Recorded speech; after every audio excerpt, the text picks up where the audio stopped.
Hello students, today's topic is polynomial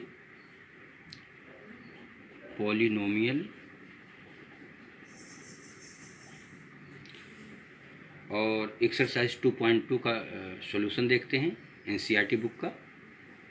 तो first question को मैं भेज चुका हूँ, क्वेश्चंस को आप वहाँ से देख सकते हैं कि फर्स्ट क्वेश्चन है find the zeros of the following polynomials and verify the relationship between the zeros and the coefficients, जिसमें फर्स्ट पोलिनोमियल दिया गया है x² - 2x - 8। अगर ध्यान से देखें तो ये सेकंड डिग्री का पोलिनोमियल है जिसको क्वाड्रेटिक पोलिनोमियल भी कहते हैं। क्लास 9th में ये टॉपिक आप पढ़ चुके हैं। तो इसमें आपको दो चीज़ें करनी है। पहला करना है कि इसके ज़ीरोज़ निकालना है और फिर उसके बाद वेरीफाई करना है relationship between the zeros and the coefficients. तो सबसे पहले हम इसका ज़ीरोज़ निकालेंगे। देखिए कैसे निकालते हैं। मान लेते हैं इस पोलिनोमियल का कोई नाम रख लेते हैं, लेट px = x² - 2x - 8। अब इसको फैक्टराइज करते हैं। फैक्टराइज अगर क्लास 9th में आप पढ़ चुके हैं तो क्वाड्रेटिक पोलिनोमियल को फैक्टराइज करते थे by the split of middle term को एक्सप्लिट करके। और उसका तरीका क्या था, 8 को फैक्टर बनाते थे और उसके बाद देखते थे या तो उसका सम या डिफरेंस -2 के बराबर आ जाए। तो देखो ध्यान से, तो 4 × 2 = 8 होगा। It means you may write it as like x² - 4x + 2x - 8। अब आपको पेयर बना लेना है। एक पेयर ये बन गया, दूसरा ये। इसमें से कॉमन देख लेते हैं। You may take x common, then you will get x - 4 and here you may take common +2, then also will be x - 4। देखो दोनों ब्रैकेट में सेम बचना ज़रूरी होता है, तभी आप आगे फैक्टर को कंटिन्यू कर पाएंगे फैक्टर निकालने के लिए।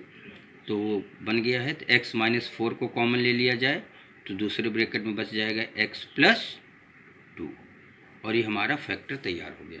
अब ये ज़ीरोज़ निकालने के लिए क्या करेंगे, हम बारी बारी से पहले फैक्टर को 0 के बराबर करेंगे क्योंकि हमको ज़ीरो चाहिए। तो दिस इम्प्लाइज x = 4, एक 0 आ गया। And put x + 2 = 0, this implies x की वैल्यू -2 आ गई। तो आंसर हो गया थोड़ा सा सेट कर लेते हैं इसको।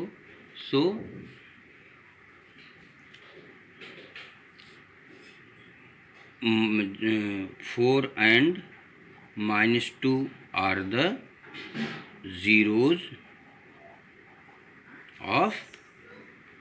of px। अपने px नाम लिखा है पोलिनोमियल का, तो ये दोनों ज़ीरोज़ आ गए।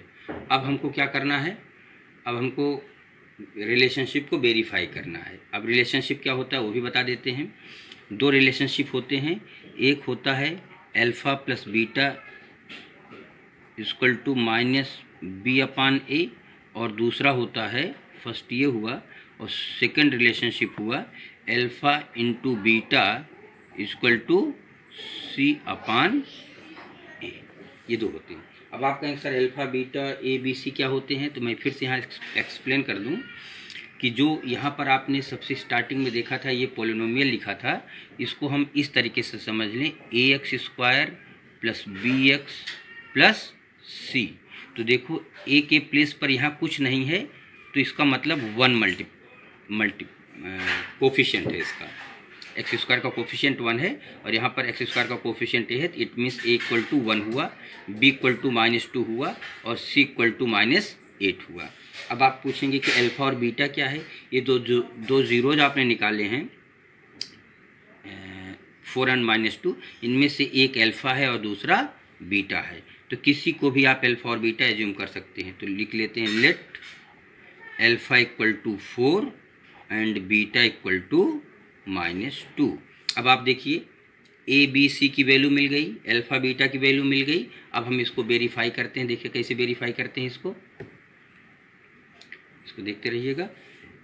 अल्फ़ा + बीटा = -b/a अल्फ़ा की वैल्यू रख दिया 4 प्लस बीटा की वैल्यू रख दिया -2 इक्वल टू माइनस बी की वैल्यू यहाँ से देख के रख दिया। यहाँ से देखिए माइनस बी की वैल्यू क्या है यहाँ पर -2 और सी की वैल्यू सॉरी ए की वैल्यू क्या है 1। It means you may right -2 by 1। Now you will gate 4 - 2 that is 2 और यहाँ मिल जाएगा 2। तो आपने क्या देखा LHS इक्वल टू RHS। तो ये एक वेरीफाई हो गया। अब हम दूसरा वेरीफाई करेंगे कि alpha into beta equal to C upon A को। तो अल्फ़ा की वैल्यू क्या आपने देखा था, अल्फ़ा की वैल्यू क्या है यहाँ पे 4 इंटू -2 इक्वल टू सी की वैल्यू यहाँ पे देखिए क्या है -8 अपान ए की value 1 -8 equal to -8 that is LHS equal to RH। Yes, तो आपने क्या किया दोनों रिलेशंस को वेरीफाई कर दिया कि alpha plus beta equal to -b upon A, alpha into beta equal to C upon A. इसी को ये जो A B C हैं ये कोफिशिएंट्स हैं, अल्फ़ा बीटा ज़ीरोज़ हैं और यही चीज़ आपसे सॉल्व करने के लिए कहा था। तो एक बार पूरा सोल्यूशन फिर से देख लीजिए जहाँ से शुरुआत किए थे और इस तरीके से इसको हम कंपेयर करके ABC समझ लेते हैं क्या होगा। इसको फैक्टराइज करके ज़ीरोज़ निकाल लेते हैं, फिर ज़ीरोज़ निकालने के बाद एक पार्ट सोल्यूशन का हो जाता है, दूसरा पार्ट वेरीफाई करने के लिए इस तरीके से हम वेरीफाई कर लेते हैं।